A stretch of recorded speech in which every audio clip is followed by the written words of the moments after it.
Hello fluffy bunnies, this is the run to Bromley bus garage. The stats that I'm going to throw up on the screen are not the stats that are shown on the Komoot Link. These are the ones that I get from my Garmin cycle, so they will be slightly different. This was supposed to be a rose tinted glasses run to Biggin Hill to go see the historic airplane museum.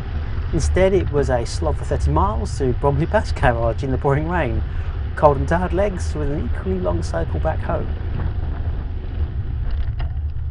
As usual, we ignore the canal run and we pick it up from Hyde Park in this case. And I'm quite happy at this point because it's a bit more protected and we've got some smooth tarmac to run on.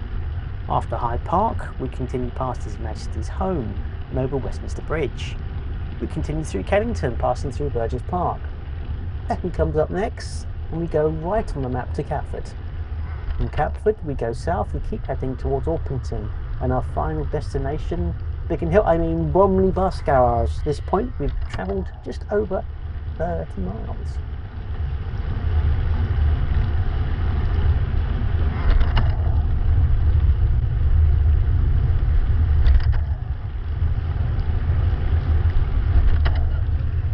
As we're in Hyde Park, I thought I'd talk a bit about something different here.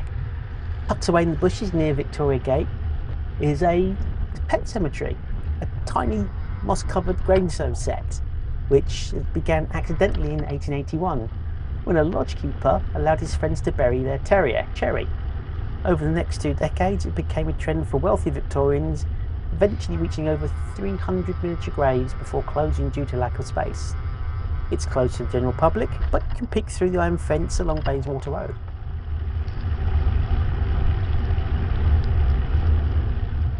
Broad dirt track running along the south side of the park known as Rotten Row was originally built by King William III in 1690. Because the path was plagued by highwaymen and robbers, the King ordered 300 oil lamps to be hung along the route to illuminate his path to Whitehall. This made it the very first artificially lit highway in Britain.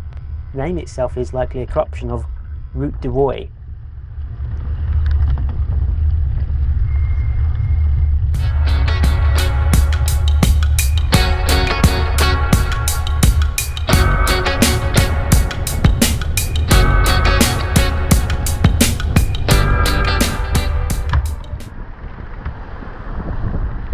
We're about to head over Westminster Bridge, which has an accidental X-rated shadow illusion. The bridge's most famous modern secret is a complete engineering accident. The iron balustrades, the railings, are designed with beautiful repeating trefoil cutout patterns. However, when the sun shines from the south at a specific angle in the afternoon, it casts a shadow onto the pedestrian pavement. The resulting shadows form a long, perfectly clear row of explicit phallic shapes. Tourists can frequently be seen looking down at pavement laughing on bright sunny afternoons. The bridge is also built over an ancient Roman ford. Long before any bridge stood there, this exact shallow point in the River Thames was used as a natural ford. Thousands of years ago, Roman soldiers, ancient Britons, and even wild animals would wade through the muddy waters at low tide to cross the river. During the construction of the modern bridge, engineers actually dredged up ancient Roman coins and pottery from the riverbed below. This is Archbishop's Park. The park was originally part of the private secure grounds of Lambeth Palace. It was open to the poor. In 1869, Archbishop Archibald Campbell Tate grew deeply concerned for the welfare of local families living in poverty. He unbolted his gates and opened 9 acres of his estate, then known as Lambeth Palace Field, so local children could play in safety away from the dangerous streets.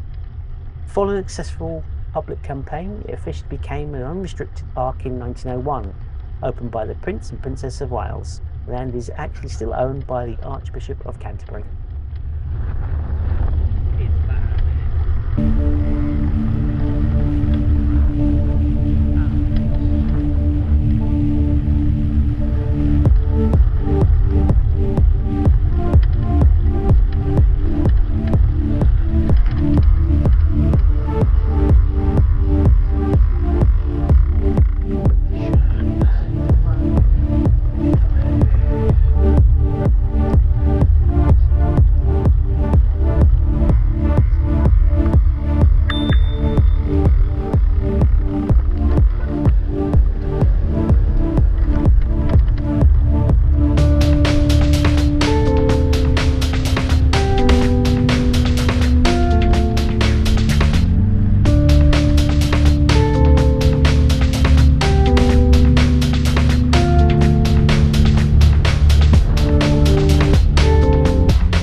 This is Burgess Park. It's one of the larger green spaces. It stretches across 140 acres in Southwark. It's completely free to enter and is open 24/7. It features a great lake, a scenic 5-acre lake that serves as a haven for waterfowl. It features designated wood piers for freshwater fishing, requires a council permit, and a tranquil lakeside walking path. It also has Cholmondeley Gardens, a beautiful secret garden located at the heart of the park. It features traditional English, Mediterranean, Islamic, Caribbean, and Asian-themed micro gardens alongside an eco-friendly cafe. It's also a BBQ zone, which is fairly rare these days now. You go to most parks and barbecuing isn't allowed. Not so here. You can go and burn as many trees down as you like.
This is Ladywell Fields, a vibrant ribbon-like public park that stretches for nearly a mile across 54 acres in the borough of Lewisham, South East London. There's a restored river Ravensbourne, which flows directly through the heart of the park. Once trapped inside an ugly Victorian concrete channel, a multi-million-pound rewilding project broke it free, creating a natural meandering bank, gravel beaches and pools where kids can paddle and spot kingfishers. There's also a famous spiral bridge. The striking elevated spiral pedestrian and cycle bridge serves as a major visual mark. It carries the Water Link way safely over the railway tracks that divide the parklands.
I was semi-disappointed with this run.